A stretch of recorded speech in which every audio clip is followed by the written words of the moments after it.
Բարի երեկո, ուղիղ եթերում ազատության լրատվական կենտրոնն է։ Այսօր ծրագրում առաջարկում ենք դիտել։ Դատաքննությունը հայտարարվում է ավարտված։ 6 օր շարունակ կողմերին լսելուց հետո Սահմանադրական դատարանը հեռացավ խորհրդակցական սենյակ, ընտրությունների արդյունքների վերաբերյալ որոշում կայացնելու։ Մոսկվան պնդում է իր մասնակցության անհրաժեշտությունը հայ-ամերիկյան թրիփ նախագծում, ինչպես է արձագանքում պաշտոնական Երևանը։ Թրիփը իրականացվում է Հայաստանի Հանրապետություն, Ամերիկայի Միացյալ Նահանգներ ձևաչափում։ Բանակից առողջական հիմքով ազատվածները կարող են կրկին բուժզննում անցնել։ Դու ունես այդ հիվանդությունը, թե չէ, չգիտեմ, նա MRT անցի օրինակ։ Իշխանությունը կեղծ բժշկական փաստաթղթերով բանակից խուսափելու դեմ նոր գործիք է առաջարկում։ Հայաստանում բնական գազի սակագինը մինչև տարեվերջ կմնա անփոփոխ։ Երևանի այս որոշմանը նախորդել էին հնարավոր թանկացման մասին Մոսկվայից զգուշացումները։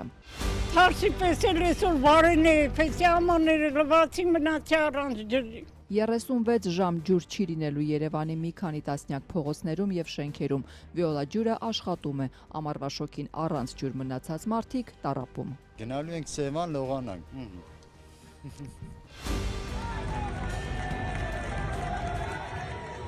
Միլանի Ինտերը եւս մեկ տարով երկարաձգեց պայմանագիրը հայ ազգի 37-ամյա կիսապաշտպան Հենրիխ Մխիթարյանի հետ։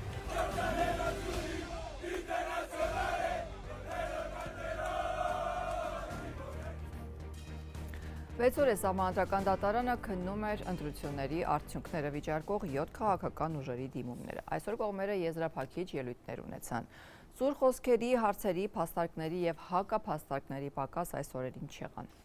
Ընդդիմադիրները շարունակեցին պնդել, որ ընտրությունները չեն անցել ազատ, հավասար եւ մրցակցային պայմաններում։ Կենտրոնական ընտրական հանձնաժողովը, պետական մարմիններն ու իշխող քաղաքացիական պայմանագիրն էլ հերքելով այս պնդումները հայտարարեցին, որ բավարար փաստեր չկան ընտրությունների արդյունքները անվավեր ճանաչելու համար, թե ինչ կորոշի Սահմանադրական դատարանը հայտնի կդառնա ամենաուշը հուլիսի 4-ին։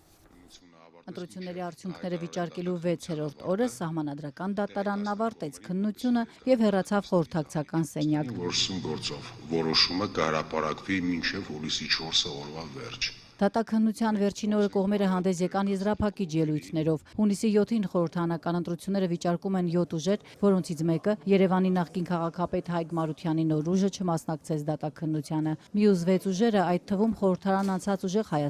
Հայաստան դաշինքներն ու մի քանի տասնյակ ձայնով դուրս մնացած ԲՀԿ-ն այսօր պնդեցին, բարձր դատարանը պետք է անվավեր ճանաչի ընտրությունները, քանի որ ընտրական ողջ գործընթացում արձանագրվել են խախտումներ վարչական ռեսուրսից մինչև ընտրակաշառք։ Մենք հիմնավորեցինք, որ վարչական ռեսուրսի չարաշահումը եղել է անասելի։ Դրա վերաբերյալ ներկայացրեցինք կրկին դատական ակտեր, փաստահեն պնդումներ։ Մենք հիմնավորեցինք, որ սույն ընտրական վեճի, ընտրական գործընթացի, ընդհանրապես ընտրական այս գործընթացի շրջանակներում լիազոր մարմինը ունեցել է անկախության դեֆիցիտ։ Միլիարդատեր Սամվել Կարապետյանի առաջնորդած ուժեղ Հայաստանի ներկայացուցիչ Արամ Վարդևանյանն իր եզրափակիչ ելույթում ընդգծեց, ընտրությունները չեն եղել ազատ եւ հավասար։ Արդյոք կարող էինք նաեւ մենք, որպես ընտրություններին մասնակցող ուժ, եւս փետրվարի 7-ին հաջորդած ժամանակահատվածում օրինակ նպաստները բարձրացնեինք։ Կարող էինք, թե ոչ։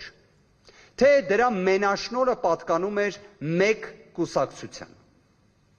Պատասխանը ակնհայտ է։ Այն պատկանել է միայն քաղաքացիական պայմանագրին։ Երկրորդ նախագահ Ռոբերտ Քոչարյանի առաջնորդած Հայաստան դաշինքի ներկայացուցիչն էլ ընդգծեց, սա ընտրություն չէր։ Արծվիկ Մինասյանի խոսքով խախտումները եղել են համակարգված ու համատարած։ Խախտումները եղել են համակարգված, զանգվածային եւ պարբերական բնույթ ուղղորդված կենտրոնական իշխանության, քաղաքական իշխանության կողմից եւ այս ընտրությունները չեն կարող համարվել լեգիտիմության անհրաժեշտ մակարդակին բավարարող լեգիտիմության դեֆիցիտը թույլ չի տալու այս իշխանությանը եւ հանրությանը հանգիստ մնալու։ Հայաստան դաշինքի մյուս ներկայացուցիչը փաստաբան Հովհաննես Խուդոյանն էլ անդրադառնալով իշխողուժի նախընտրական ծախսերին հայտարարեց, կենտրոնական ընտրական հանձնաժողովն առհասարակ չպետք է թույլատրեր քաղաքացիական պայմանագրի մասնակցությունը ընտրություններին։ Ընտրական գործընթացներում երկու մաթեմատիկա կա, երկու հաշվարկային բազա կա։ Մեկը դա քվեների հաշվարկն է, մյուսը նախընտրական հիմնադրամի ծախսերը եւ օրենքը հստական է հաստատել, այստեղ ազդեցության գնահատման խնդիր չկա, ծախսը գերազանցեց կուսակցությունը դուրս է գալիս ընտրապայքարից։ Մեր ներկայացած տվյալներով հիմնավորվում է 960 միլիոն դրամի ծախսը քաղաքացիական պայմանագիր կուսակցությունը գերազանցել է եւ կենտրոնական ընտրական հանձնաժողովը առհասարակ չպետք է թույլատրեր կուսակցության մասնակցություն ընտրություններին։ ԲՀԿ ներկայացուցիչ Արամ Օրբելյանն էլ հայտարարեց, թե Սահմանադրական դատարանը պետք է ոչ միայն անվավեր ճանաչի ընտրությունն, այլև ինքը սահմանի մանդատների բաշխման կարգը։ Օրբելյանը հիշեցրեց քվեարկության ավարտից հետո ԲՀԿ-ի շուրջ ծավալված իրադարձությունները։ Կենտրոնական ընտրական հանձնաժողովը հրաժարվեց վերաքվեարկություն նշանակել արդյունքներն անվավեր ճանաչված տեղամասերում, ինչից հետո մեծահարուստ գործարար Գագիկ Ծառուկյանի առաջնորդած ուժը չհաղթահարեց անցողիկ շեմը։ Որ մենք խոսում ենք ոչ թե նրա մասին, որ սխալ են հաշվել, այլ հաշված է եղել ճիշտ, սխալ է փոխանցվել աղյուսակին։ Այսա շատ ֆունդամենտալ խնդիր է։ Մի բան է, երբ որ մենք հաշվարկի ժամանակ ընտրատեղամասում սխալ ենք հաշվում, դրա գործիքը վերահաշվարկն է։ Մի բան է, որ ճիշտ հաշվել ենք, արձանագրությունը ճիշտ գրել ենք, այն կենտրոնական ընտրական հանձնաժողովը չի կարողանում այդ թվերը ինչ որ ձևով մուտք անի։ Ինչի եմ սա ասում կարևոր է, որովհետև եթե ճիշտ հաշվեր, ամսի 8-ին ասելու էր ԲՀԿ-ն հաղթահարել է 4%-ի շեմը։ Բարձր դատարանում պատասխանող ճանաչված կենտրոնական ընտրական հանձնաժողովի նախագահը, որ այս 6 օրերի ընթացքում բազմիցս հակադարձել է ընդդիմադիրներին, այսօր էլ պնդեց, հանձնաժողովը գործել է իրավաչափ ու խնդրեց մերժել բոլոր դիմումներն ու ուժի մեջ թողնել քվեարկության արդյունքները հաստատող որոշումը։ Եվ այս վարույթը, որի ընթացքում առանց փաստերի, ուղղակի բոլորը տեսագրված է, մեր ըստ էության կյանքն է նույնիսկ on-line ռեժիմում 2005 տեղամասում ընտրություններ անցկացվել են, ամեն ինչ կա, կարելի է գալ, կանգնել Սահմանադրական դատարանում եւ ասել մասսայական կեղծիքներ, լավ, 10 չէ, գոնե 5 փաստ։ Դատարանում երրորդ կողմ ճանաչված քաղաքացիական պայմանագրի ներկայացուցիչ արդարադատության նախարար Սրփուի Գալյանը, որ համակարծիք էր կենտրոնական ընտրական հանձնաժողովի հետ, իր եզրափակիչ ելույթում ընդգծեց, դիմումատուները չեն ներկայացրել ապացույցներ, որ խախտումներն իրականում տեղի են ունեցել կամ այն չափով են տեղի ունեցել, որ ազդել են ընտրական արդյունքի վրա։ Դիմողները պնդում են, որ չարաշահվել է վարչական ռեսուրսը։ Բայց երբ փորձում ենք հասկանալ այդ պնդման բովանդակությունը, պարզվում է, որ դրա տակ հիմնականում դրվում է կառավարության բնականon գործունեությունը։ Ինչ պետք է աներ կառավարությունը։ Դադարեցներ իր գործունեությունը, չիրականացներ կառավարության ծրագրով նախատեսված միջոցառումները։ Գալյանը հերքեց, թե քաղաքացիական պայմանագիրը կատարել է չհայտարարագրված ծախսեր։ Որ քարոզարշավի ֆինանսավորումն իրականացվել է օրենքով նախատեսված հաշվետու մեխանիզմներով եւ ամենաշատ ծախսը հայտարարագրել է հենց քաղաքացիական պայմանագիր կուսակցությունը։ Նիկոլ Փաշինյանի առաջնորդած ուժին բարձր դատարանում ներկայացնող Սուրեն Գրիգորյանն էլ հայտարարեց, չապացուցվեց, որ ԲՀԿ-ն հաղթահարել է 4%-ի շեմը։ Որևէ պահի մենք չենք ունեցել տվյալ եւ մինչեւ այսօր էլ չունենք տվյալ, թե այդ տեղամասում որ ուժը որքան ձայն է ստացել։ Եվ հենց սրա արտացոլանքն է բարձր դատարան, որ այդ տեղամասերի արդյունքները անվավեր են ճանաչվել։ Տեղամասի արդյունքները անվավեր ճանաչել մեր օրենսդրության իմաստով նշանակում է, որ ԿԸՀ-ն արձանագրում է կամ ընտրատարածքային ընտրական հանձնաժողովը, որ հնարավոր չէ պարզել ձայների բաշխվածությունը տվյալ տեղամասում։ Գրիգորյանը դատավորներին պարզաբանում էր, թե ԲՀԿ-ն այդ տեղամասերում քվեարկություն անվավեր ճանաչելուց հետո անգամ միևնույն է չէր հաղթահարում անցողիկ շեմը։ Իշխող ուժի ներկայացուցիչն էր ԿԸՀ նախագահի նման պնդեց, թե վերաքվեարկության դեպքում կփոշիանային ընտրողների ձայները։ Հունիսի 7-ին ցանկացածս, այդ թվում մենք, երբ որ գնացել ենք ընտրատեղամաս, պատասխանել ենք մի հարցի 18 ուժերից, որին փորձենք մեր քվեով օգնենք, որպեսզի ներկայացված լինի խորհրդարանում։ Պոտենցիալ վերաքվեարկության դեպքում այդ առանձին տեղամասերում այդ տեղամաս գնացող ընտրողները պետք է պատասխանեն լրիվ այլ հարցի։ Կոնկրետ ոչ թե 18, այլ կոնկրետ մեկ ուժի իրենց քվեով փորձեն օգնել, նպաստել, որպեսզի հայտնվի խորհրդարանում թե չէ։ Օրենքով բարձր դատարանը մի քանի տարբերակ ունի, կամ պետք է անփոփոխ թողնի ընտրության արդյունքները, կամ անվավեր ճանաչելով այն 3 հիմնական որոշում կայացնի. անվավեր ճանաչել ընտրության արդյունքները, անվավեր ճանաչել եւ սահմանել մանդատների բաշխման կարգ, նշանակել ընտրության երկրորդ փուլ։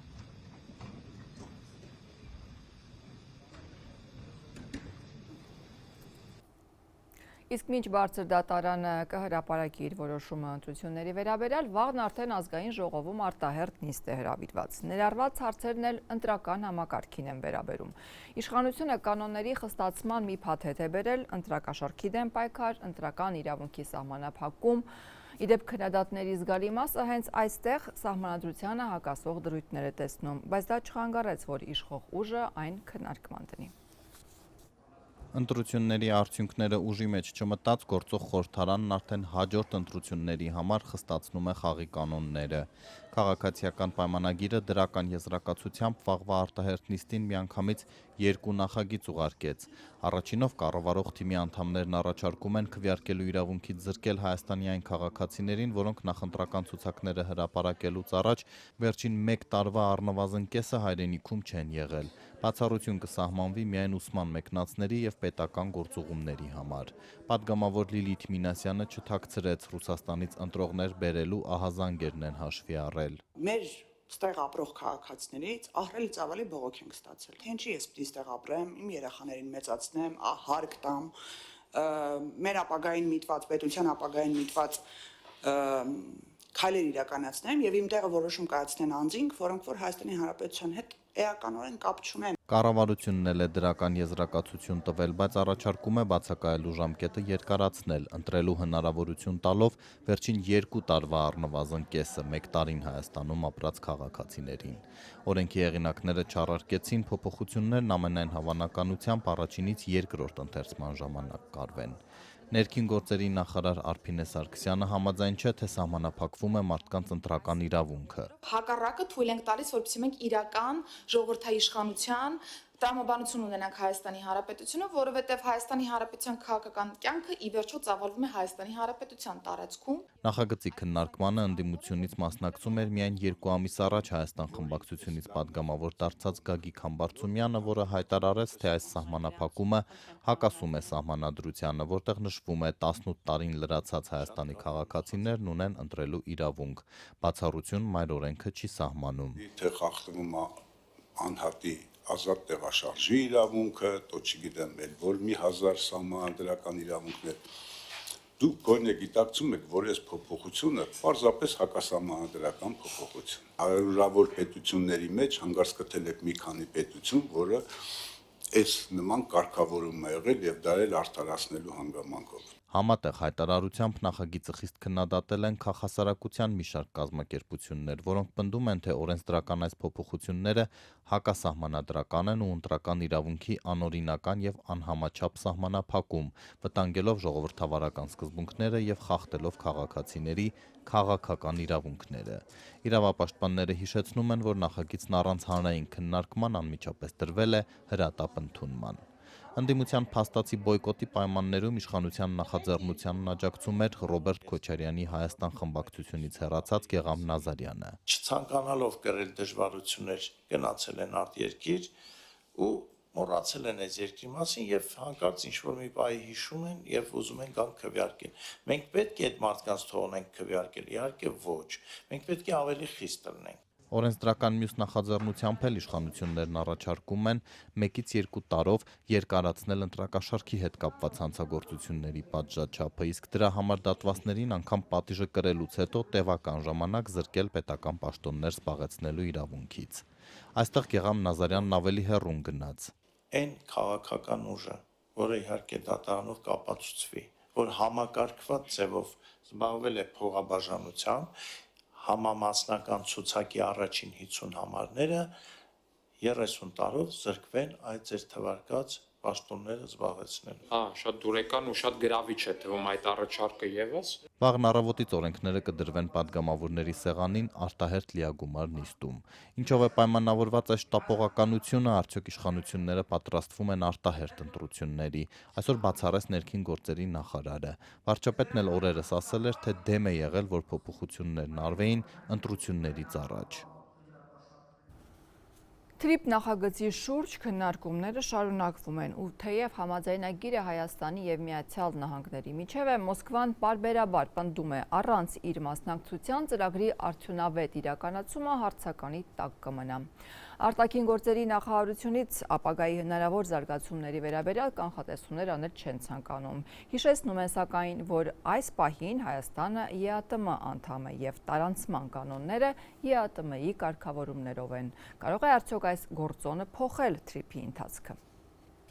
Արտաքին գործերի փոխնախարարը հրաժարվում է ուղիղացել Երևանը հնարավոր է ինչ-որ փուլում քննարկի թրիփ նախագծում Մոսկվայի ներգրավվածության հարցը։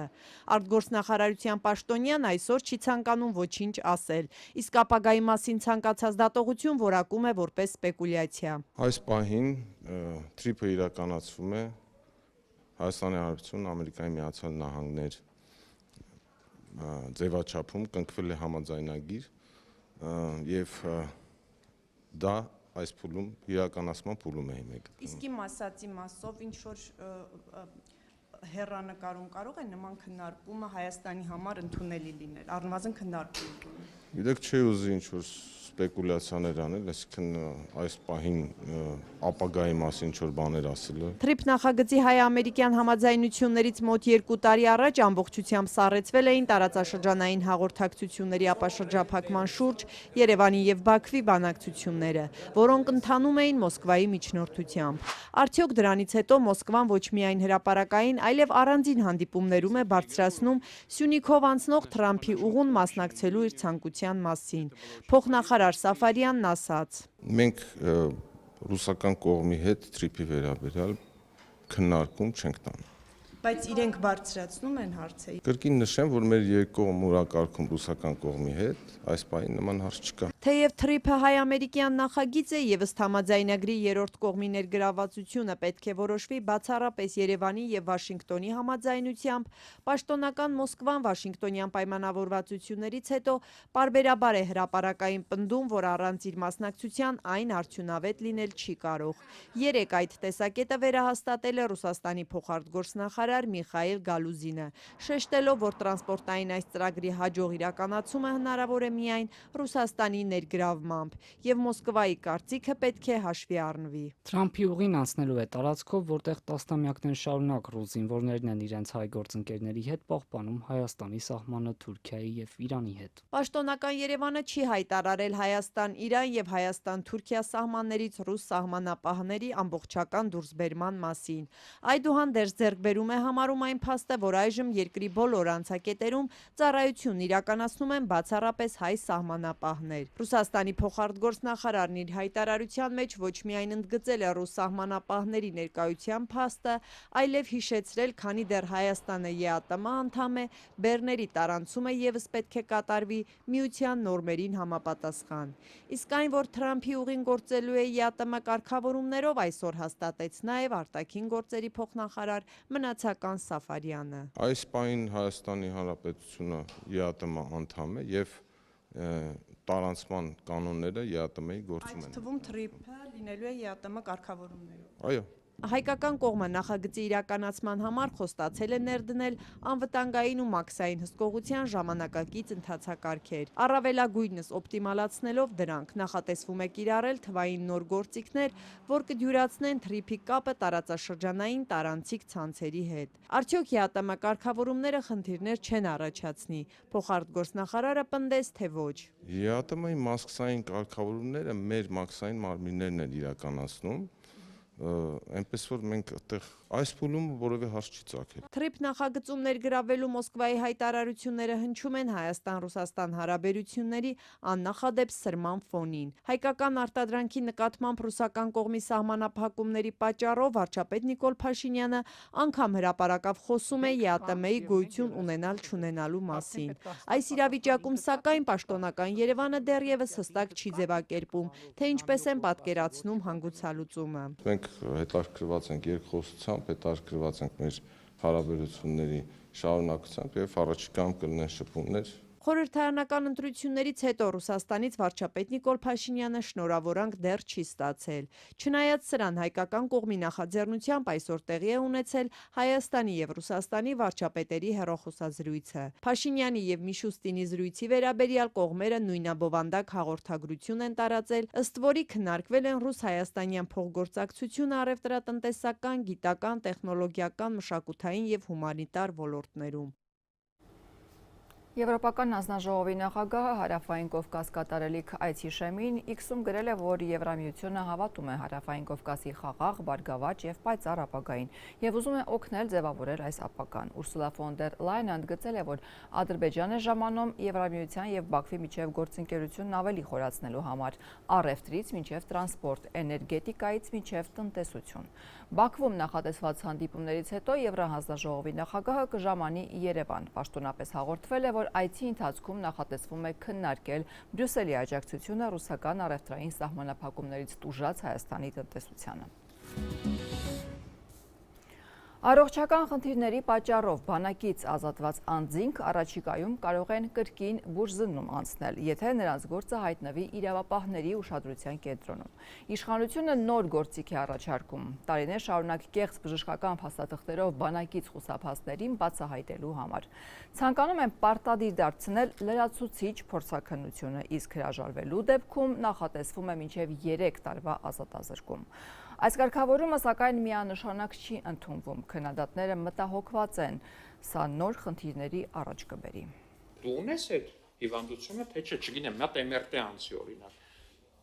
Վարույթով անցնող մեր հարգելի զորակոչից խուսափած քաղաքացին ասում է, չեմ անցնում։ Պարտադիր զինվորական ծառայությունից կամ վարժական հավաքներից առողջական խնդիրների պատճառով ազատված անձինք, ում գործերը կդառնան իրավապահների ուսումնասիրության առարկա, առաջիկայում հնարավորություն չեն ունենա հրաժարվել լրացուցիչ հետազոտություններից եւ փորձաքննություններից։ Իշխող ԿՊ պատգամավոր ազգային ժողովի փոխնախագահի տեխնացու Վահագն Ալեքսանյանն այսօր խորհրդարանի պաշտպանության հանձնաժողովում ներկայացնելով քրեական օրենսգրքում լրացում կատարելու մասին նախագիծը պնդեց, որ այս կարգավորումը թույլ կտա իրավապահներին բացահայտել կեղծիքներով բանակից խուսափած անձանց։ Դինում են դեպքեր, երբ որ մարդիկ կեղծ փաստաթղթերով ազատվում են զինվորական ծառայությունից, ու ենթադրենք իրավապահ մարմինները ստանում են օպերատիվ տեղեկատվություն այդ մասին, որ այսինչ մարդը կեղծ թղթերով ազատվել է զինվորական ծառայությունից։ Եվ այս պահի դրությամբ մեր իրավապահ համակարգը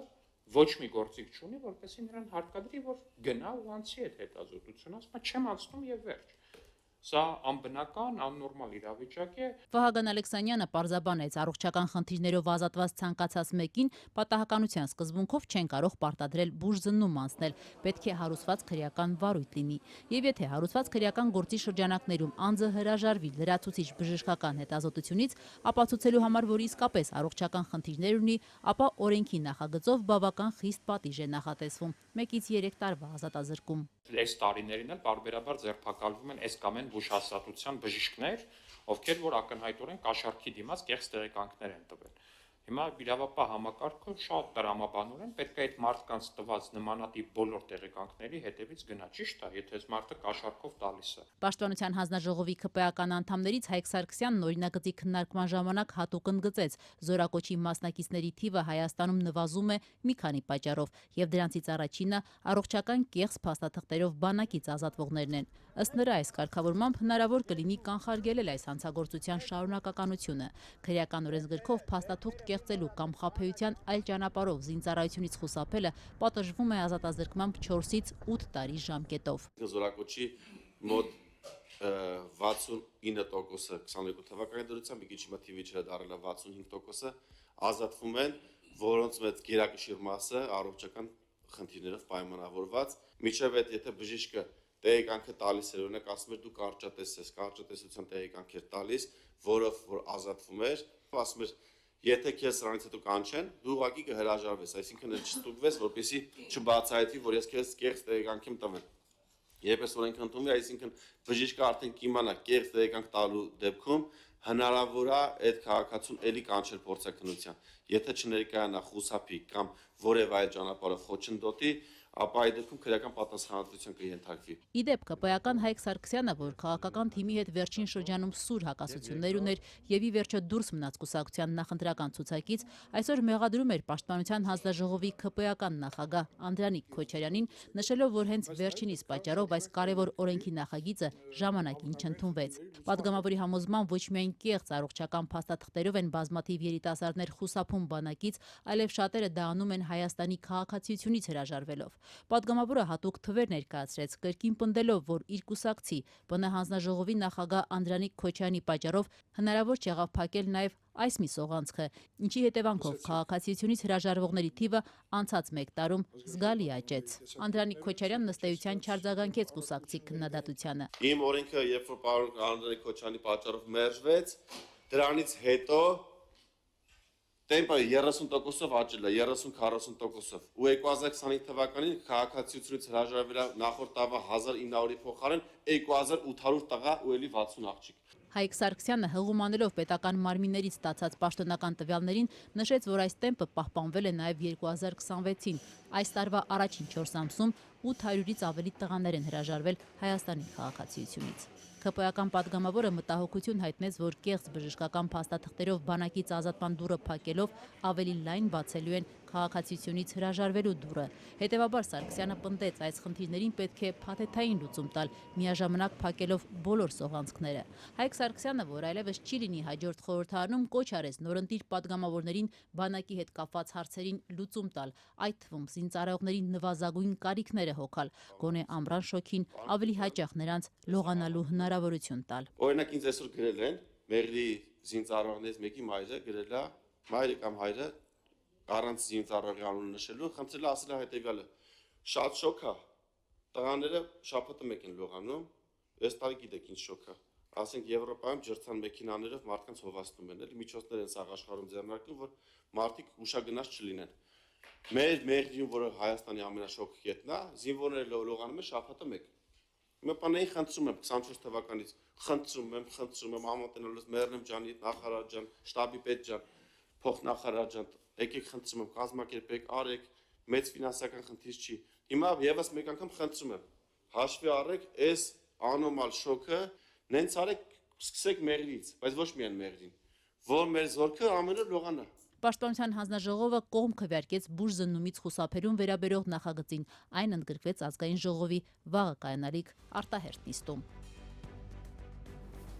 Եթերում Ազատության լրատվական կենտրոնն է, մեր լուրերին կարող եք հետևել նաև Ազատության տելեգրամյան ալիքում։ Իսկ այս ծրագրի երկրորդ մասում առաջարկում ենք։ Հայաստանում բնական գազի սակագինը մինչև տարեվերջ կմնա անփոփոխ։ Երևանի այս որոշմանը նախորդել էին հնարավոր թանկացման մասին Մոսկվայի զգուշացումները։ Թարսի պես էլ այսօր վարեն է, պես ամանները լվացի մնացի առանց ջրի։ 36 ժամ ջուր չի լինելու Երևանի մի քանի տասնյակ փողոցներում եւ շենքերում։ Վիոլա ջուրը աշխատում է, ամառվա շոկին առանց ջուր մնացած մարդիկ տառապում։ Գնալու ենք Սևան լողանանք։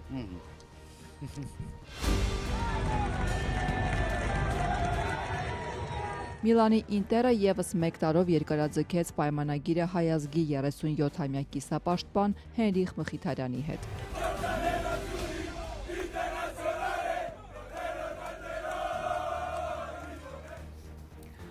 Հայաստանում բնական գազի սակագինը մինչև տարեվերջ կմնա անփոփոխ։ Հանրային ծառայությունները կարգավորող հանձնաժողովը որոշեց պահպանել գործող գները միաժամանակ սահմանափակելով որոշ ծախսեր Գազպրոմ Արմենիայում։ Այս որոշումը կայացվեց գազի մատակարար Ռուսաստանի սպառնալիքների ֆոնին։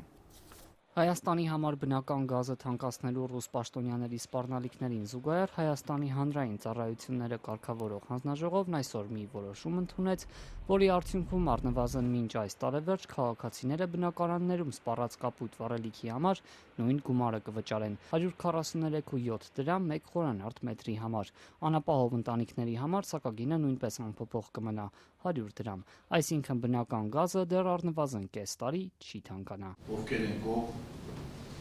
դեմ չկա որոշումներն ընդունված։ Կարգավորող հանձնաժողովի տարեկան վերահաշվարկի արդյունքում օրինակ ջերմաէլեկտրակայանների սպառած կապույտ վառելիքի համար նույնիսկ նվազեցում կլինի, որոշ չափով նվազում են նաև բնական գազի փոխադրման բաշխման սակագները։ Այսինքն մի փոքր նվազում է այն գումարը, որը սպառողներից գանձում են բնական գազը սահմանից բնակարաններ հասցնելու համար։ Բացի այդ, կարգավորող հանձնաժողովը սահմանափակեց ռուսական ընկերության ղեկավար անձնակազմի համար հավելավճարների տրամադրումը։ Գազպրոմ Արմենիայի ղեկավարները հավելավճարներ ստանալ չեն կարող։ Աշխատավարձային ֆոնդի ավելացումը կուղղեն միայն միջին ու ստորին օղակներում աշխատողներին։ Գազպրոմ Արմենիան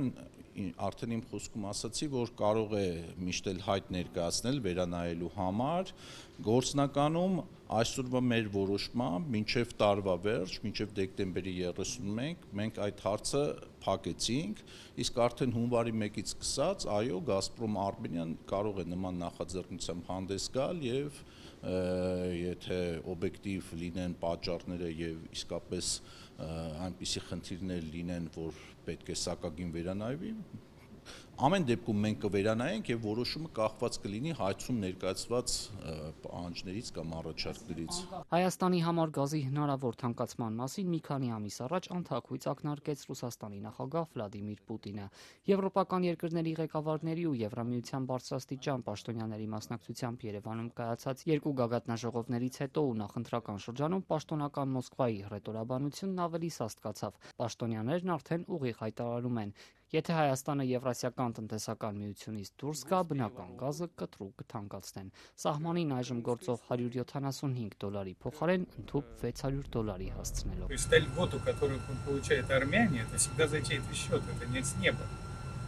Это за счет Российской Федерации. Հայերի ստացած արտոնությունները օդից չեն, այլ միշտ ինչ-որ մեկի հաշվին։ Դա Ռուսաստանի Դաշնության հաշվին է։ Դա իրոք մեր ներդրումն է Հայաստանի զարգացման համար։ Այդ երկիրը եղբայրական է եւ շարունակում է մնալ եղբայրական, բայց դա մեր հաշվին է, դա մեր օգնությունն է Հայաստանին։ Это за наш счет, это тоже нужно называть вещи своими именами. Это наша помощь Армении. Նախընտրական քարոզարշավի ընթացքում վարչապետ Նիկոլ Փաշինյանը նման քայլերն անտրամաբանական որակեց, պնդելով, թե Հայաստանը գումար կունենա վճարելու համար։ Թանկ գնով սպառնալիքին կա պատասխան։ Մենք շատ ավելի փող կունենանք, որ դա մեզ թանկ չթվա, հասկանում եք։ Եվ այսօր Հայաստանը դառնում է խաղաղության խաչմերուկ։ Այդ նշանակում է, որ Հայաստանը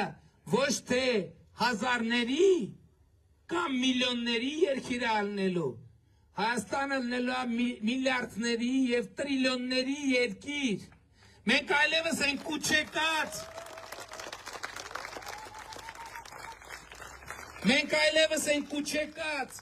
Պլեչին կակա ասող պետությունը եւ ժողովուրդը չենք։ Կարգավորող հանձնաժողովի նիստին մասնակցում էր նաև Գազպրոմ Արմենիայի գլխավոր տնօրեն Աշոտ Հակոբյանը։ Ընկերության վարչության նախագահը ոչ ելույթ ունեցավ, ոչ էլ մեկնաբանություն տվեց։ Նա նիստից հետո շտապ հեռացավ դահլիճից, սակայն միջանցքում արձագանքելով ազատության հարցին վստահեցրեց, թե չեն պատրաստվում սակագները բարձրացնելու հայտ ներկայացնել։ Պարոն Հակոբյան, դուք նախատեսում եք սակագների բարձրացման հայտ ներկայացնել Գազպրոմ Արմենիա։ Թե մինչև որ պահը նման հայտ չեն ներկայացնի, ռուսական ընկերության ներկայացուցիչից չհաջողվեց պարզել։ Նախընտրական քարոզարշավի ընթացքում Երևանը Մոսկվայից նաև պաշտոնական նամակ է ստացել գազային պայմանագրի խզելու հավանականության մասին։ Իսկ տարեվերջին ԵԱՏՄ հաջորդ գագաթնաժողովի ընթացքում Վլադիմիր Պուտինն ու մյուս նախագահները պատրաստվում են քննարկել Հայաստանի անդամակցության դադարեցման հնարավոր հետևանքները։ Հիմա ջրի խնդրի մասին խոսենք։ 36 ժամ ջուր չի լինելու Երևանի մի քանի տասնյակ փողոցներում ու շենքերում վիոլա ջրից ասում են, աշխատում են։ Ամառվա շոքին առանց ջուր մնացած մարդիկ էլ շարունակում են տառապել։ Գնալու ենք Սևան լողանանք, հեսա վերջացել գնամ նույն Սևան։ Երևանի Էրեբունի վարչական շրջանի այս բնակիչն իր ավտոմեքենան քանդել, նորոգել, հետո է տեղեկացել, որ առավոտյան 10-ից մինչև վաղը երեկոյան 10-ը ջուր չեն ունենալու։ Veolia ջուրը 3 էր հայտարարել, որ Արզանի 1 ջրատարի վթարի պատճառով Երևանի 3 վարչական շրջաններում 36 ժամ ջուր չի լինի։ Տարեց այս կինն էլ տեղյակ չի եղել, որ ջուր չեն ունենալու, առավոտյան անջատվել, նոր է իմացել։ Եղած ջրով էլ ափսեները լվացել ու մտքերի մեջ էր ընկել։ Չգիտեմ, կանգնած եմ մտածում, գնամ պուլպուլակից բերեմ, թե ինչ անեմ չգիտեմ։ Թարսի պես էլ այսօր վարեն է, պես ամաները լվացի մնացի առանց ջրի։ Չգիտեիք, տեղեկացրել էր Veolia-ն։ Ասել էին, տեղեկացրել էին, բայց ինչ անեմ, շիրայոտ ամանները ոնց թողեի, մրջունները մեջը լծվեին։ 36 ժամյա ջրանջատումները կլինեն Երևանի Արաբկիր, Կենտրոն ու Էրեբունի վարչական շրջանների մի շարք հասցեներում։ Veolia ջուրընկերությունից հայտնում են Պտղնի ձորում վաղ առավոտից սկսել են ջրատարի վթարված հատվածի փոխարինման աշխատանքները։ Ընկերությունից նաև նշում են ջրանջատումը կտևի շուրջ 1.5 օր, քանի որ վերանորոգումից հետո լրացուցիչ ժամանակ է պահանջվում նաև ջրատարը կրկին ջրով լցնելու ու համակարգի բնականոն աշխատանքը վերականգնելու համար։ Էրեբունի վարչական շրջանից հայտաղբյուրներից մեկի հարևանությամբ են ապրում ու աշխատում այս քաղաքացիները։ Սուրճ եփել ենք, ջուր ունենք, լվանում եմ ջեզվեն։ Հասկացա, որ տաղը ջուր չմտիվացվելու։ Չունենք գուրիկս։ 36 ժամյա ջրանջատումներից բացի Veolia ջուրն այսօրվանից անցել է խմելու ջրի ամառային մատակարարման գրաֆիկին։ Այն հրապարակվել էր դեռ ապրիլին։ Նախորդ տարի ընկերությունը հայտարարել էր մայիսի 1-ից մինչև սեպտեմբերի 16-ը մի շարք բնակավայրերում խմելու ջուրը կանջատվի գիշերը 12-ից մինչև առավոտյան 7-ը։ Այդ որոշումը քաղաքացիների շրջանում դժգոհություններ առաջացրել։ Ջրային կոմիտեից հայտարարել էին Veolia-ն ինքնուրույն է դա որոշել։ Հետո որոշ վերանայումներ արեցին։ Կոմիտեի նախագահ Արամազդ Ղալամքարյանը հայտարարել էր ամռան պիկ ամիսներին միևնույնն է գիշերային ջրանջատումները պարտադիր են, որպեսզի ջրավազանները լցվեն ու կուտակված ջուրը ցերեկն օգտագործվի։ Ներդրումներ են արվում ենթակառուցվածքների արդիականացման հիմնանորոգման ուղղությամբ եւ դրանց արդյունքում ունենալու ենք խնայված ջուր։ Երկրորդ գործոնը հայտնաբերված նոր ջրաղբյուրներն են, մոտավորապես 200 լիտր վարկյան ծավալով ջուր կտեղափոխենք Երևան արագացված կարգով։ Ըստ փոփոխված ժամանակացույցի Երևանի մի մասում կպահպանվի շուրջօրյա 24 ժամյա ռեժիմով ջրամատակարարումը, մյուս մասում սակայն հուլիսի 1-ից մինչև սեպտեմբերի 15 ջուրը կմատակարարվի օրական 17 ժամ, առավոտյան 7-ից մինչև գիշերվա 12-ը։ Ամենախիստ սահմանափակումը նախատեսված է Նոր Խարբերդում, որտեղ խմելու ջուրը կմատակարարվի օրական ընդամենը 12 ժամ։ Էրեբունի վարչական շրջանի բնակիչներից Վերոնիկա Հայրապետյանը, որ արդեն 8 տարի բողոքում է ջրի որակից, այս նոր ժամանակացույցի հետ էլ հաշտ չէ։ Եթե մարդիկ վերադառնում են ուշ կամ առավոտյան շատ շուտ պետք է գնան, հատկապես տրանսպորտի այս խայտարակ վիճակում, որ բոլոր փողոցները խցանված են, արդեն 2 ժամ շուտ մարդիկ պետք է դուրս գան, նույնիսկ մեքենայի պարագայում, որ կարողանան հասնել աշխատանքի։ Այսինքն այդ դեպքում ոնց պետք է լինի, ոնց են պատկերացնում։ Նոր Արեշտ 16 փողոցը, որտեղ որ ես եմ բնակվում,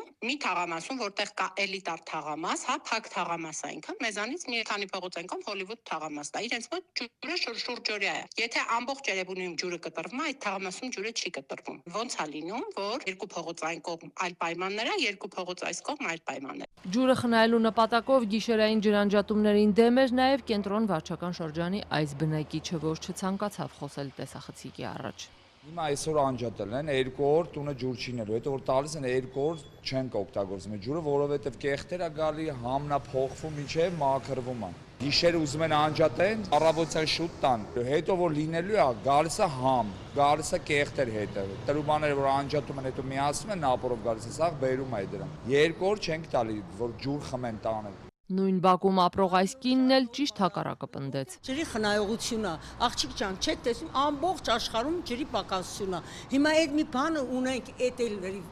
վերջացնենք, չունենանք էլ ոչ մի բան։ Veolia ջրի ամառային ջրամատակարարման գրաֆիկով մարզերի շուրջ 130 բնակավայրերում նախատեսված է 6 ժամյա ջրամատակարարում, իսկ ավելի քան 300 հասցեներում պահպանվում է շուրջօրյա ջրամատակարարումը։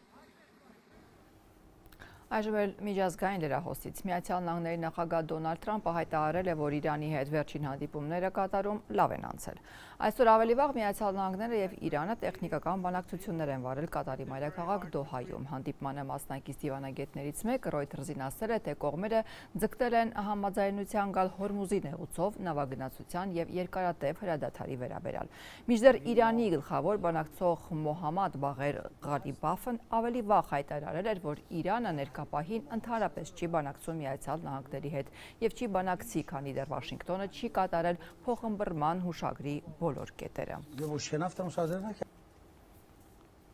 Ուկրաինան Եվրամիության իր գործընկերներին խնդրում է եվրոպական խաղաղության հիմնադրամում հասանելի 6.6 միլիարդ եվրոն ուղղել ռազմական օգնությանը, համարելով, որ ռազմաճակատում առաջիկա 6-ից 9 ամիսը հնարավորությունների պատուհան է, գրում է Reuters-ը։ Ուկրաինայի պաշտպանության նախարարը Reuters-ին հասանելի դարձած նամակում նշել է, որ երկրի պաշտպանական ընդհանուր կարիքը այս տարի գնահատվում է մոտ 136 միլիարդ եվրո։ Նախորդին էլ Պոլիտիկոյին տված հարցազրույցում նախարարը ասել էր, որ Ուկրաինան փորձում է արագորեն նոր ռազմական օգնություն ստանալ Արևմուտքից, նախքան Ռուսաստանը կհարմարվի ռազմաճակատում վերջին զարգացումներին։ Իսկ Ռուսաստանը սկսել է ծովային ճանապարհով բենզին ներմուծել Հնդկաստանից։ Ըստ Reuters-ի, Հնդկաստանից Ռուսաստան է ուղարկվել 2 տանկեր, յուրաքանչյուրը 30,000-ից 40,000 տոննա վառելիքով։ Վերջին շաբաթներին ռուսական էներգետիկ ենթակառուցվածքների վրա ուկրաինական հարձակումների հետևանքով երկրում վառելիքի սուր պակաս է առաջացել, որը ուղեկցվում է բենզալցակայանների երկար հերթերով եւ բենզինի գների ռեկորդային աճով։ Եվ վերջում լավ լուր, Ինտերը եւս 1 տարով երկարաձգեց Հենրիխ Մխիթարյանի հետ պայմանագիրը։ 37-ամյա կիսապաշտպանի մասին Իտալիայի գավաթակիր ակումբը գրել է. Ինտեր ժամանելուց ի վեր Մխիթարյանը իր հետ բերել է հսկայական միջազգային փորձ, ակնառու տեխնիկական որակ եւ բացառիկ մարտավարական ինտելեկտ, դառնալով Նեռաձուրի կիսապաշտպանության հիմնական դեմքը։ Ավելի վաղ Հայաստանի ազգային հավաքականի նախկին ավագ Միլանի Ինտերի կիսապաշտպան ֆուտբոլային աստղ Հենրիխ Մխիթարյանը հայտարարել էր, որ կփորձի եւս 1 տարի շարունակել ելույթները։